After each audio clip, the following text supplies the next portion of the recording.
welcome to the Emotional Balance Sheet Podcast, your guide to help you manage life, money, and multiples. Each episode, host Paul Fenner, Tama Capital's president and founder, and the proud parent of 4 amazing children, including 1 set of triplets, will provide insights on successfully sustaining an active lifestyle, career, and family through comprehensive wealth management strategies, financial education, and lifestyle planning, specific to parents raising twins, triplets, and more. Learn more, subscribe to the show, or connect with Paul at tamacapital.com. This podcast is for informational purposes only and should not be relied upon for investment decisions. Clients of TAMA may retain positions in the securities discussed in this podcast.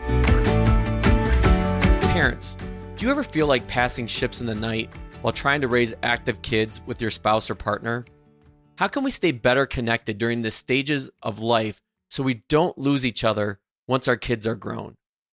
Dr. Jennifer Dragonette is a licensed psychologist with expertise in relationship dynamics and trauma, and is also trained in Gottman Method couples therapy, specializing in working with families.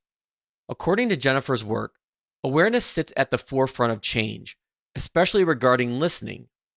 The key to being an active listener is being aware of the thoughts going on within your mind, but having the ability to hear, and more importantly, validate what your significant other is telling you. Jennifer talks in depth about family systems, what they are, tips for building them, and how they can help us to avoid avoidable suffering. However, similar to how we change and our kids grow, family systems need to be adaptable and change with the shifting stages of life. Please enjoy this conversation with Jennifer Dragonette. Well, Jennifer Dragonette, welcome to the Emotional Balance Sheet Podcast. Thanks so much, Paul. I'm really excited to be here. I am always excited to talk to people like you that are in the field of psychology and therapy, because as we were just talking before I hit the record button, I think people have this stereotype of what a financial advisor is, and it's mainly focused on picking stocks or, numbers. And over the last couple of years in my own practice with TAMA, I've really tried to get people focused on what I call the emotional side of the ledger, where it's what's your purpose, what are your supporting objectives. And I always come back to this family structure because I primarily work with families, thus the term family office, that, if things aren't right at home, the likelihood that you're going to make good financial and personal decisions aren't very high. So having somebody like you and your expertise to come on and talk and share how couples can work together, parenting. I know my audience is mostly parents, finds immense value in that. So thank you for being on.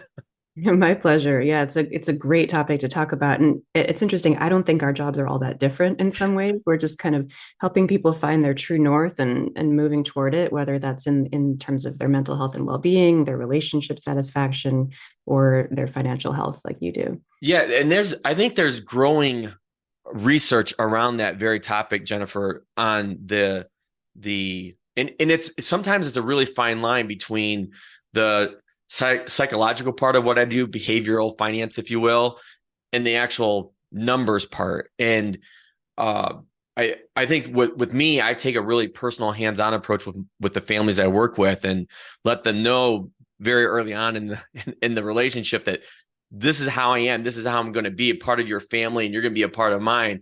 And not everybody necessarily likes that. And that's okay. Because just like I'm not a good fit for everybody, and maybe you're not a good fit for, all the people that come to you. So, but let's start with your background, because I'm always fascinated on how people get to where they're at today. So talk about how you came into the world of psychology and therapy. Sure. Well, I'm one of those odd people. I've kind of known all my life that I wanted to be a psychologist. It's a bit of the family profession. My dad's brother and sister are both psychologists, and so it was one of those jobs I knew about growing up. I remember being a kid on the playground and playing therapist and assigning, run around the monkey bars 3 times and you'll feel so much better. Which is funny because it's actually not that far off from what I tell people nowadays. We have to be active and move our bodies, but So I went up through school and I resisted it for a while. I worked in the nonprofit sector right after college. I was a federal investigator for a couple of years. And then I just realized what I want to be doing is directly helping people one-on-one with the things that are concerning them: depression, anxiety, relationship challenges. So I went back to graduate school, got my doctorate in psychology, and then I worked in a bunch of different aspects of the field for a long time. I've worked with adolescents, and I always came back to the idea of relationships as being really key for our health and well-being. So as I was going up through the ranks of various larger health organizations, I remember getting kind of drawn into the leadership aspect of mental health, and said to my now husband at one point, like, shoot me if I ever move into leadership. And then, of course, I did. and and that was great. I spent several years in successively larger leadership roles within healthcare organizations, culminating in becoming the executive director for Newport Healthcare, which is a series of adolescent residential treatment centers. So I founded the Northern California region of Newport Healthcare, opened up 9 residential facilities up here, and oversaw all of those operations for about 3 years. And then I had a real just period of discernment and recognized that while I loved the mission, I loved the organization, I loved the work we were doing, I had gotten so far removed from why I got into the field that I really had a heart to heart with my husband and my family. And I realized I wasn't there for them or for myself in the way that I really wanted to be. And here I was working with all these families, trying to rejoin the family and keep them healthy, but I was barely home. And when I was home, I was working, and it all of a sudden I realized it wasn't a fit for me anymore. And so I took a deep breath and took a leap out of the leadership, the kind of executive corporate leadership track that I was on. So I still am with that organization. I teach for them part-time. I work with their therapists. But then I'm really focusing on my own private practice, which has been such joy for the past few years. I have a thriving practice. I see individuals and couples, and particularly love doing that work with couples. I would say that's probably my specialty these days, along with trauma and anxiety. Yeah, I think you hit the nail on the head with me, because I often get that comment from Teresa. Often, God bless her soul, being married to a financial advisor that does the type of work that I do, because it's like, often I hear like, you spend more time with other people's families than you do our own. And that's tough. And she's absolutely right. Which is probably makes it even harder. So it's something that we've been trying to work through and transition. And I like how you went through your background, because as I think we were talking about this off recording as well, is that, this podcast has really turned into a podcast about people's life transitions. And, a lot of people, have this idea of transitioning into something different. They don't necessarily know what that is. I know several of the families I work with going through that right now, and trying to help just be a guide and really listen to what it is that they're saying, and try to pick up on things that they might not realize. And so I think that's really that I found personally, the power of, working with a therapist, whether it's individual one-on-one or family. And so I just love the fact that this is what you do, and we're going to talk about this today. So why don't we dive in? And one of the first things I wanted to talk about, kind of in that same vein, is parents, especially today. Like Teresa and I feel it. We feel like we're passing ships in the night, trying to raise like active kids. So I think you have 3 kids, right? I have 2. 2. Mm-hmm. Okay. So most people know my situation, where I have this unique set of triplets plus 1. But whether you have 1 kid, 2 kids, 3 kids, 4 kids, active kids demand a lot of time and attention. And so how can spouses and partners continue to stay better connected during these really formative years, from, when they're kids, all the way up to high school? Because that's one of my biggest fears, is like, you get so busy raising your kids that you forget that you have this other partner there with you. And that's one of the, I pay a lot of attention to statistics on marriage and divorce. And I see the big spike of divorce rates in the 50s because people raise their kids, they're gone.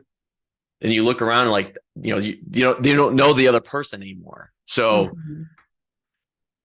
yeah, it's a great question. I love that you're asking it that way, that how did the parents stay connected?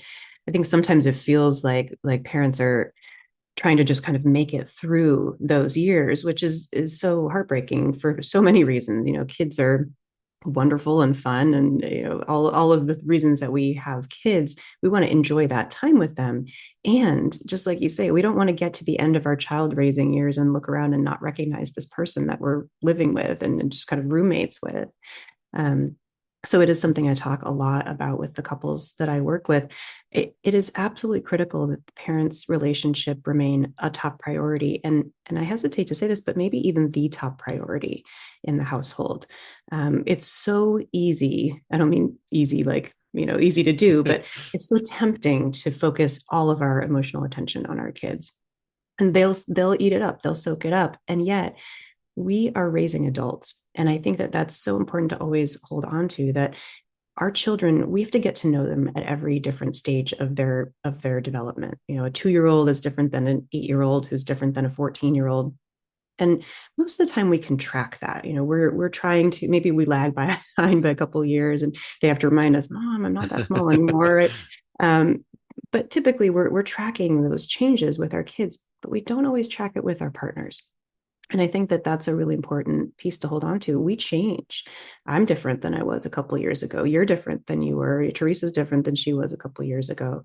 And it really is important to pay focused attention to continuing to get to know each other. Just the way you get to know your friends, asking questions about what lights you up and what was hard about the day. And keeping that priority of the relationship, it helps me to remember that I want to have a relationship that is the kind of relationship that I want my kids to have. On those days when it's hard to prioritize and I feel like I'm choosing between my husband and my kids, I want them to look back and say, my parents had a great relationship. I grew up in a household where there was a lot of love. There was affection. They were kind to each other. They laughed and had fun together. They went on adventures together. Even if that means that sometimes we do it without them, even if it means that, sometimes we have date nights or that there are things that the parents are doing that the kids aren't involved with. I really think that that's actually okay. And it's healthy for kids to see that parents have a life outside of them. They have interests and activities that they enjoy. I'm dragging my kids with me on rock climbing trips because I want them to know that I'm a human, an adult who has interests. And I don't think that it helps our kids to focus everything in on trying to cater to where they are. In fact, it makes them a little bit confused because kids want boundaries. They really want to know, where do we bounce off of in this house? What are the limits? What are the expectations for me? And so part of that is parents having a loving relationship, the adults in their household having a loving relationship. I think passion doesn't have to fade. For parents, often we've been married for a long time. And in the beginning of a relationship, there's this limerence phase where we feel quite literally crazy, right? If anybody's been in the beginning of a relationship, you don't eat, you don't sleep, you don't think about anything else except this person. And that's not sustainable, right? It doesn't last forever. And so then people sometimes get a little panicky when that fades, but that's meant to fade. It doesn't have to mean that your passion or your love or your affection for each other fades. And so I often think about this and describe this to the couples I work with, that I think of a relationship kind of like a big sphere. And at the bottom, this foundational piece is the friendship and the knowing of each other. I've been trained in Gottman method couples therapy. They talk about this as the love maps, just really knowing each other's world. And like I said, knowing this human that we're living with. They're not just our roommate, right? We've chosen them for a reason. If we can't remember why we chose them, maybe we would benefit from the help of some couples therapy, which is a great thing to do. But there's also the top of this sphere, which is the erotic side. And I don't mean erotic just in terms of sex. I mean like the in-loveness side. And that's the part that I think sometimes fades out of relationships, especially when there are kids and busyness and activities, is we forget that we're also in love with this person and that we've chosen them out of all of the humans in this whole world to be our partner. And so making time for that space too, making time for dates, making time for experiencing pleasure together, whatever that means, whether it's a good meal or a massage or just physically being intimate, it's actually good for kids to know that their parents set aside time and space for that. That's what we want for them too, right? When we think about them becoming adults at some point. And then I think just on logistical sides, a lot of the disagreements I see between couples are things that are so solvable. So thinking again about the Gottman approach, there's kind of this 2/3, 1/3 approach or rule of thumb, which is a third of the time we can solve the problems that come up. It's something we can compromise on. It's something that keeping a family calendar might solve. Like, oh, I forgot about this soccer game, but there it is on the calendar. I see it now. And that means 2/3 of the time, it's more of a perpetual conflict. It's something that we're going to get gridlocked on, not because our relationship is in trouble, but because we're humans who have different backgrounds, who come into our relationships with different backpacks full of stuff. And so I always say, solve the solvable problems, figure out what it is. Is this a problem we can solve and compromise around? Or is this something that we need to start recognizing, you know what, this is that argument that we always have because we're us. If I had a different partner, I would have a different perpetual conflict. But the simple fact of having a perpetual conflict is not a red flag. It just means that we have to be able to talk about it and learn to have language around it and sometimes even label it like, oh, this is the thing that we're doing. This is our thing. Here we go again. How do we talk about it and step back from it rather than it becoming a panic kind of a state for us? When I think about doing like the hard work of therapy, I think the challenge is if you wrote a script to somebody that said, take this pill and it'll solve your relationship issue with your spouse. But so that's easy. But if you said, take 5 minutes at the end of the day and have a conversation with your spouse, partner, significant other, seems just as easy, but is much harder than taking that simple medication. Mm-hmm. Why is that? Do you have a silver bullet on that one, Jennifer? Isn't that the funniest thing? And again, this is the person we chose, right? Yeah. And yet sometimes our nervous system reacts as though we are hunting or being hunted when we're talking to this person. So I actually think that's a framework that is helpful to think about is what's happening in my body. Being mindful of that. And I know mindfulness is kind of a buzzword these days. When I say mindful, I mean paying attention on purpose in the present moment. Awareness. Exactly. Just what am I actually noticing here? And oftentimes we are not super mindful of what's happening in our body. And we are governed in many ways by our nervous system. And that's an old system for us. So we've been evolving for many, many years to have this nervous system that reacts super quickly to any sign of threat. And it makes sense that relational threat is just as significant to us as the threat of being hit by a car as we cross the street. Because if we trace it back, our relationships are vital and critical to our survival. If we didn't have a tribe back in the day, we would die. And so when we perceive a relationship challenge, it's going to flood our nervous system just as fast as being chased by a tiger or being about to be hit by a car. And that's really important to be mindful of, because if we are flooded, which is that sensation, we can probably all think of how that feels. If you start to get that look from your spouse or you're starting to get into we just argument. experienced this yesterday in the car driving, so I know exactly what you're talking about. Right. You're like, oh no, here it's coming, right? You can feel it in your body. That's the same exact system that's flooding you if you're trying to get out of danger or you're trying to run. But sometimes when we're sitting with our spouse, it doesn't feel like that should be happening. And so we try to deny that that's happening. And so we force ourselves to sit with this just incredible amount of stress chemistry happening in our body and try to be calm and try to connect, try to make eye contact. But inside we're like, oh no, oh no, oh no, right? We're just like, get me out of here. And so my recommendation is don't have conversations in that state. Again, simple but not easy. So the mindfulness piece, kind of step one, is noticing when that's happening for you.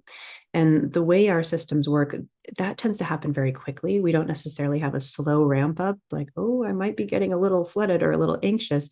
So that's something that you can practice individually and also as a couple, is just noticing, okay, I'm getting a little flooded.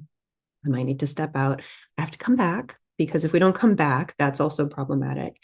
But I always want to give people permission to take a 20-minute break, do some physical activity, get rid of those stress hormones, take a walk around the block or something, or go do a bunch of jumping jacks or exercise, and come back into the conversation in a calmer state. So that's a piece of it. And then, being mindful about what are our goals in these moments, really looking at when we're trying to spend time connecting with our partner, that's an investment. And I know that we were just talking about financial investments. It's both, right? Yes. Divorce is expensive, right? And Yes. to think of it in those terms, it's that kind of investment. But those few minutes of connection, when we really can be in that mindful state, the Gottmans talk about small things often. And it's not always about those, standing on the front lawn with a boombox in your hands, blasting a song kind of moments. It's not always about the grand gesture. Relationships are maintained by a loving look across the kitchen, or flirting, or, a touch of the shoulder as you walk past, or a little love note in the morning, or a text during the day saying, hey, I'm thinking about you. How's your day? That's actually how we know that we're important to this person. And again, we do these things with our kids, right? We don't let our kids walk past us typically without saying hello or making eye contact or say, how was your day? But we'll do this with our partners because we kind of assume that this love is immutable. And then it's devastating and so heartbreaking when it starts to fade. But it's not actually that hard to maintain. It's just these small investments over time. And then noticing, are we in the state to have a big conversation? If we're not in the right state, let's pause and gently separate and come back when we're in a better state, so that we can actually hear each other. Because the other thing I want to say about the nervous system is, when we're in that flooded, AKA fight or flight mode, we are only operating on essential functions. So we don't hear, we don't see particularly well. Our vision narrows. Anybody who's been afraid at any point in their life can track this. Our stomach gets upset. And all of that is because we don't need to be able to digest our food. If there's a tiger chasing us, we don't need to be able to stop and reason with the tiger and help them see our side of things. We just need to get the heck out of there. Right. Right. And so, trying to have a conversation in that state, it's not only going to probably make us say things we'll regret, but we're literally not hearing in the first place. And so if you've ever had that experience where someone says, well, you told me this, and you're like, I didn't say that, that's probably because we didn't literally hear during those conversations. Yeah, when you're describing that, I'm thinking of Danny Kahneman's work, like System 1, System 2. You're shaking your head. Yep. The other thing I was thinking about when you were giving that example is, I remember reading this book to my kids when they were growing up, called How Full Is Your Bucket? And constantly, are you making deposits in somebody's bucket, or are you making withdrawals from somebody's bucket? And I remember trying to ingrain that concept into my kids at an early age. I think they've kind of lost it now, but I think it's the same concept with our relationships with our spouse or partners is, are we making those investments? And to be honest with you, I now feel guilty. I'm like, I don't think I've been doing a very good job of making investments lately with Teresa. And so but again, like, it comes back to, okay, I'm having this conversation with you. I'm making myself more aware of it. So now what do I do with that? How do I take that awareness, Jen, and turn it into an actionable item? Mm-hmm. Yeah, great question. And what I want to say is, it's not too late. So if you're sitting there thinking, oh no, I haven't been doing this, fantastic. And that's actually part of mindfulness, whether we're doing a meditative practice or a relationship practice. people often feel like I'm not good at this because my mind wanders or my attention wanders or I make mistakes. And my response is, that's fantastic. That moment that you recognized you weren't mindful is when you were mindful, right? So that is your cue to say, okay, I haven't been doing this. I want to do this. Great. So your question is, now what? Part of the key to having conversations is being able to listen. And so that's why my advice about not having these conversations while flooded, is so important. So when we eventually are in that state where we can sit and talk, one of the things I do in couples therapy that can absolutely be done at home is to have a dialogue where one person is the speaker and one person is the listener. And this has been done in various forms of couples therapy throughout time. I like to use a type of dialogue called an imago dialogue, which really boils things down. And it feels kind of clunky at first, and yet all the couples that I use it with, and I use it in my own relationship as well, report that it is so calming. And essentially, it looks like one person saying, is now an okay time for a dialogue? And the other person says yes or no, let's do it later. And then you just present little snippets of information, a sentence or two at a time, and then pause for the other person to say something like, okay, so what I hear you saying is this. And the person who's listening is simply there to listen and reflect back. And then once all has been said, you may go back and forth several times.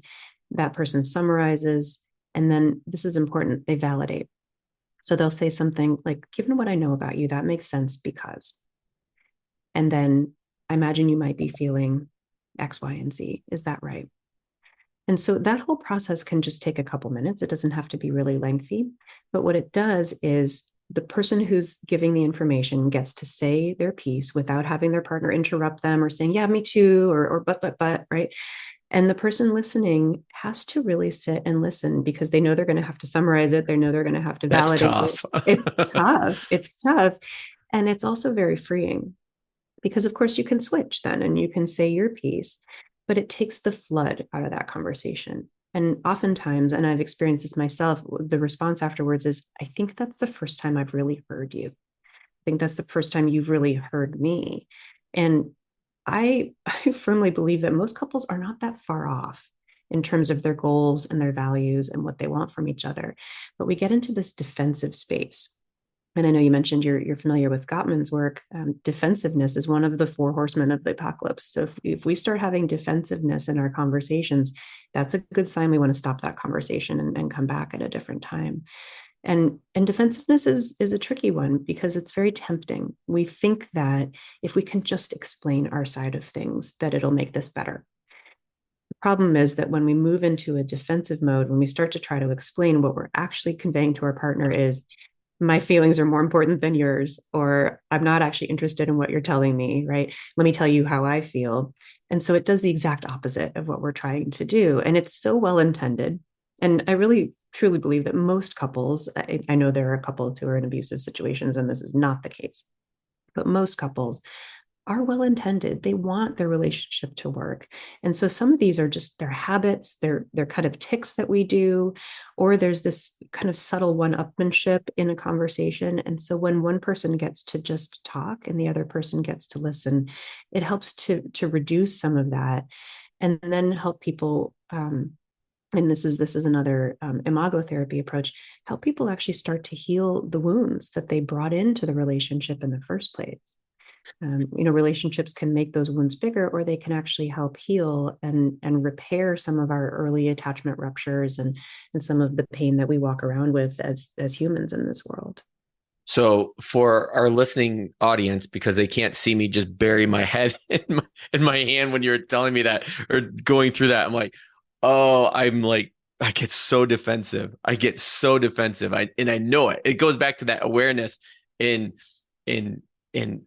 so that's where I've always struggled. It's like, okay, I think I've gotten better at a point of being aware, but then I haven't taken that next step to really taking action on that. And I think going back to that whole listening exercise that you were talking about, I find that challenging because my mind's going 1,000 miles a minute thinking of like what I want to say and get out, but that's not how that's supposed to work. Like you need to get calm, get present, and not focus on the thoughts going in your head, but on the words coming out of the other person's, and again, really listening. Right. And I think that's exactly the point there, is because we're going a million miles a minute. We have all these things we want to say. And so if our partner's talking to us and we're getting ready to say things to them, what is not happening is either person listening, right? So we're saying great things, but we're not hearing any of those things. And I always say this to my couples that I work with, that it's like there's this psychic scoreboard. It's like you, her, and you're racking up the points. But by the way, there's a third column, which is the relationship. And so when the two of you are racking up points, the relationship is not racking up any points. Yeah. And at the end of the day, it's about the relationship. I could give you a point for every time you're right, and I could give her a point for every time she's right. And it doesn't matter, because you want the relationship to be right at the end, right? So one of the things that you mentioned earlier, and I'm glad we're going to come back to this now, is you talked about structure, because I remember when our triplets and then Mackenzie, when we had her, were just obviously newborns, toddlers, like we had to have structure. Like both Teresa and I felt that when we lost our structure, that's like when we really struggled as a family unit, as individuals, and as a couple. And I saw in some of your previous posts that I read that you referenced this family system. Can you dive into that a little bit? What does that mean? What's it entail? Sure. So family system is just a broad term for the idea that we don't operate as single units in the world. We are part of systems, and there are business systems. If you work with coworkers, that's a system. And families are a system, and in many ways the most important system. So we had a family system that we grew up in. We have family systems that we have developed as adults with our kids. And I like to think of family systems as like a set of gears. So they're all working together. You've got all the teeth going, but sometimes they're not producing what we want them to produce. And often in family systems, people can take on defined roles, especially if there's, anything going on in the family system, like mental health challenges or addiction, or, people who just have tougher childhoods themselves coming up into that system. And then the people in the family system can kind of organize around any challenges. And that's good in a way, because it keeps the system moving. It keeps everybody, seeming okay. But the problem is that then sometimes there can also be this identified problem in the system, and it can change from time to time. Oh, this kid is having a challenge, or, mom or dad is having a challenge. And so we have this urge to like pluck that gear out of the system and go get them all fixed up and then bring them back into the system. But the problem is that, just like a set of gears, if we get one spinning the other direction and we put them back in the same old gear system, it's going to jam up. So if there's any problem in the family, the whole family really needs to be a part of the solution. And there are, structural pieces that I'm happy to talk about with family systems, of just how to set up your family more for success. And first and foremost, when I think of a family system, I often think of it in terms of, is there a problem, right? That's often when people come to me, is that there's some sort of a challenge in the system. And I will have a lot of parents, for example, come to me and, can you just work with my kiddo who's having this problem? And I often say, well, how's your relationship? Because it's part of this, right? Our kids are looking to us, and that's not to say, parents do not need any more blame in this world. So it's not to blame parents for what's happening, but to pull back a little bit and just say, well, what's happening in the system? If we have a teenager who we want to take on more responsibility, and at the same time, we have a parent who will not let go of any control in the household, that's not going to happen. Similarly in couples, and this is a common perpetual gridlock problem, like I talked about earlier, where there's one parent who feels so frustrated because they feel like they're doing everything in the family, and then the other parent who feels so frustrated because they feel like they're kind of treated like a kid and not allowed to step up and do anything. And you can imagine the stories we tell each other or tell ourselves about what that means. I use that phrase a lot. Like, the story I'm telling myself is, you're irresponsible, right? The story I'm telling myself is, you're controlling and nagging, right? And that's a system. So for the system to change, we can't just make that one person more responsible. or we can't just make that other person less controlling. They both have to work on shifting at the same time and have that conversation be really overt. Because again, if one person suddenly becomes more responsible, but the other person hasn't become less overbearing, there's going to be friction because there's not room for that in the relationship. So that's what I mean about a family system is everything kind of shifting and changing at the same time.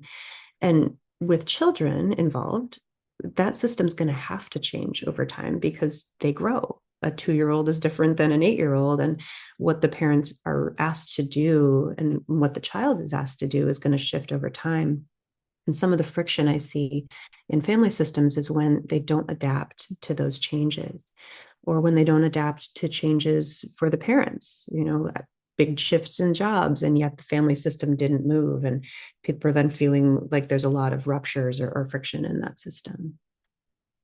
Is there anything, I forget the term that you use, but if you can go back there, is there anything from a specific system standpoint that you could help provide? Like how do you like from a, like I go back to like my firm, even like when I worked in corporate, like we had workflows, we had processes, systems, but I struggle with like, how do I, because those seem really, really tangible to me. But like when I'm looking at my own family or when other people are looking at their family, those don't seem to be as tangible. I don't know if that makes sense or not. Mm-hmm. It does make sense. It does. And so I get like having like a calendar, like we used to have this communication board, like where we would write everything out, and somehow we got away from that. And we probably need to come back because obviously now we have these 4 kids going in all different directions. But I think I think maybe that's what you're talking about, but I think you're talking about something even more in depth than that. Yes and no. That's actually a really good start. And sometimes, again, just like with couples, sometimes it's about these small things. So having a family calendar is actually really important for a lot of families to just not have misunderstandings. Again, avoiding avoidable suffering when we possibly can, solving the problems that we can solve, so that we have a little bit more space for those more challenging problems. Boundaries are really important, and I am a big believer in family meetings, if possible, having a time set aside every week where the family comes together and just says, how are we doing? What's on tap? I mean, not just kind of structurally planning for the week, whose soccer game is coming up and what music lesson is coming up, but, how are we all doing? How are things working in the household? I think kids can be brought into those conversations much younger than we tend to think they can. They're watching and they have opinions about how things go in the house, and parents always get to decide and need to decide. So we can't put that on the kids. But sometimes it is that process of stepping back and saying, wait, who's in our house right now? What's happening with us? Is somebody having depression right now? Is somebody having relationship challenges? Kids start to date, and that changes how they are relating to their parents and their siblings. Kids have friendship challenges that are devastating, and we want to keep track of that and know what's going on. And then, like I mentioned, boundaries are so critical.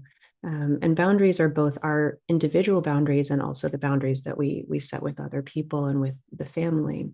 So boundaries can look like letting people in closer. If you have a family member who's really withdrawing, that can be something that happens in a family system. And then we don't know, do we need to approach you more and kind of try to bring you back into the family? What do you need from us?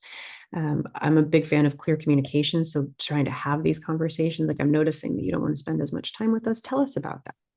That's okay if that's what you need right now, but let's be overt about it rather than just letting you fade off in the distance and we don't see you again. And then, like you said, having kids have specified roles in the family. Kids like doing stuff in the family. They like having jobs, even if they rail against it. Right? Mine seem to rail against that. they will seem to rail against it, and it's still one of these things where what we really want, if we pull back and look at attachment, when we're growing up, what we want from our parents is, on the one hand, we want to be seen and known and loved for who we are, and to really have this expression of affection. And we want to have high expectations set for us. And one without the other really doesn't feel good. And we can all probably think of families where there's lots and lots of affection, but not very many expectations, this kind of passive parenting. It feels great to the kids for a while, but it doesn't feel so good as they grow up. The opposite, we can think of families where there's a lot of expectations placed on kids and not a lot of affection expressed to them. That also doesn't feel so good, right? And then, of course, having zero of those things feels terrible. So for kids, knowing that we have high expectations for them can look like, hey, can you please empty the dishwasher tonight? Or, I'm not feeling so great. Could you help me make dinner, even if it's just hot dogs and, mac and cheese or something? Letting kids be a part of the family. And, this is something, honestly, that my husband has helped me with so much, because he always is one or two steps ahead of me. I'm like, are they ready for that? And he's like, let's try it out. And sure enough, that they are, and they feel so good about it. And so there are ways to, sometimes we have to check our assumptions, kind of take a big step and deep breath and let them do something that we didn't think they were ready for, and watch and support them. And then check in with them about that. How was that afterwards? Just like we'd want to check in with each other, in a relationship. Okay, we tried something new, or we went on a different type of adventure. How was that? Because then we can adjust the boundaries and the expectations for the family. I think and I don't know if I don't think it's probably unique whether you have a family of 4 or a family of 5 or 6 or more. But I think as my kids have gotten older, I think it has become a bigger challenge of trying to keep us together as a family of 6 or a unit of 6 and doing things together, because trying to get 4 kids to agree on doing anything is like nearly impossible. And for Teresa and I feel like, and we talk about this, it's gotten easy for us to say, okay, well, we're just going to leave our 2 boys here at home and we're going to take the girls and do this. Or I'm going to, take the girls to the swim meet, and Teresa will stay back with the boys because taking them to swim meet is just a disaster. And it makes it easier for us. We really, I think, are lacking that cohesion of doing things as a family unit. And I don't know what the answer is. And there's the challenge there, but that's the thing. I don't know necessarily what the answer is to help ourselves. And, when I'm talking to other families that are struggling with the same thing, to get the family like back together, back interested in something that's, I guess, at least tolerable for everybody to do at the same time. Mm-hmm. Yeah, it is hard. And I think it's absolutely okay to divide and conquer like you're doing. And actually, some families don't do enough of that. And so they try to do everything together. And that's not realistic either. Pick 6 random people in the world and tell them they have to do everything together. I had this thought the other day. I was watching my 2 boys and thinking, siblinghood is kind of like an arranged marriage. Like, you're just put together. You don't right. get to choose each other, but I never thought about it that way. Spend all of this time together, right? So I think it's more about, maybe in a family meeting or over a dinner, what are some things that we would all be willing to do together? Maybe we do it once a week or once a month even. Yeah. Where we have something to look forward to as a family, so we don't get too distant, especially as the kids get older. But there's not this enforced togetherness, which can also feel kind of phony and like a lot of pressure. Absolutely divide and conquer if that works for you and for your family, and your kids have different interests. And then trying to find something, and if it's impossible to find something everybody agrees on, maybe go old school and have, everybody puts ideas in a bowl and you pull out a piece of paper and we do that thing this week, but just to have some expectation that there's going to be some togetherness, and then, sometimes that we're separate. Well, Jen, I think I still have 4 or 5 more questions on my sheet, but I know that I cannot keep you I only have you for a finite period of time, especially because I can see in the background, the sun's coming up in Northern California. So I can't tell you how much I appreciate you getting up really, really early to have this conversation with us, but which just means you'll be back on the show sooner than you expect. So, but I do like to close with this final question that I ask all my guests, especially being a parent, is what is the best thing about being a parent? I love this question. And it's so funny. Yes, we met very early this morning because I'm a parent and because my kids are in the next room. Um, I love being a parent. It is so much fun. And yes, it's hard. There are for sure those moments when I want to pull my hair out. But more often than not, I am laughing. I'm amazed at watching them grow and change. And it keeps me honest, in the field that I'm in, I'm talking to parents and individuals all the time. And then I come home and I have to put those skills to use. But I'm raising two incredible people, and I just love watching them grow. I love watching them change. And they are so smart and funny, and they crack me up. And I really, they remind me about wonder and awe. I think that's something that we can lose as adults, but kids have that. And we'll walk around outside and they'll point something out to me and like, oh my gosh, I didn't even notice that. And so, talk about mindfulness. Kids are mindful. And I get to live with these living, breathing examples of that. And yeah, so I love being a parent. I think it's just the best. And my kids are 9 and 11 right now, so I'm right in it in those fun Yep, you ages. sure are. Yeah, yeah. But yeah, I think that we can miss it. Like it goes by so quickly, and I don't want to be one of those people who says enjoy every moment of it, because we don't, right? there are hard times. But I think if the overarching sense is gratitude, then we're going to remember that we get to have this time with these people, and they get to have this time with us, and they make us be the best versions of ourselves if we're paying attention. In the over 2 years of having the show, I love this question because I'm pretty close to 100 episodes now. I think you may be like 98 or 99. And I've got 98 or 99 different answers, and they're all terrific. And going back to what we were talking about is like that active listening. This is the part of our conversation that I have with everybody that I am like really honed in. I'm like hanging on every word because especially with how you described it all, like you don't want to miss.